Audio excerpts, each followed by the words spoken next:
Hello అండి, మన subscribers ఒకరు కాక్రోచెస్ పోవటానికి, బొద్దింకలు ఇంట్లోకి రాకుండా ఉండటానికి ఏదైనా ఒక టిప్ చెప్పండి అని అడిగారు. సో వాళ్ళ కోసమే అనమాట ఇంట్లో కాక్రోచెస్ రాకుండా ఉండటానికి, అలాగే ఉన్న కాక్రోచెస్ చనిపోవటానికి ఒక చిన్న టిప్ అనమాట.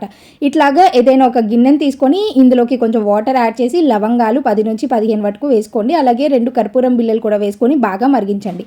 ఇట్లా బాగా మరిగేటప్పుడు మనకి ఒక రకమైన ఘాటు స్మెల్ వస్తుంది, అలాగే కలర్ కూడా చేంజ్ అవుతుంది అనమాట. ఆ చేంజ్ అయిన తర్వాత పూర్తిగా చల్లారనివ్వండి. ఆ తర్వాత ఒక స్ట్రైనర్లో ఈ వాటర్ అంతా కూడా వడకట్టేసి ఏదైనా స్ప్రే బాటిల్లోకి ట్రాన్స్ఫర్ చేసుకోండి. ఇప్పుడు ఈ వాటర్ని మంచిగా స్ప్రే చేసుకోవాలండి. ఎక్కడైతే బొద్దింకలు ఎక్కువగా తిరుగుతున్నాయో అక్కడ మంచిగా స్ప్రే చేసేయండి. ఇది కర్పూరం స్మెల్ వస్తుంది కాబట్టి మనకి పెద్దగా ఏమి ఇబ్బంది కూడా ఉండదు.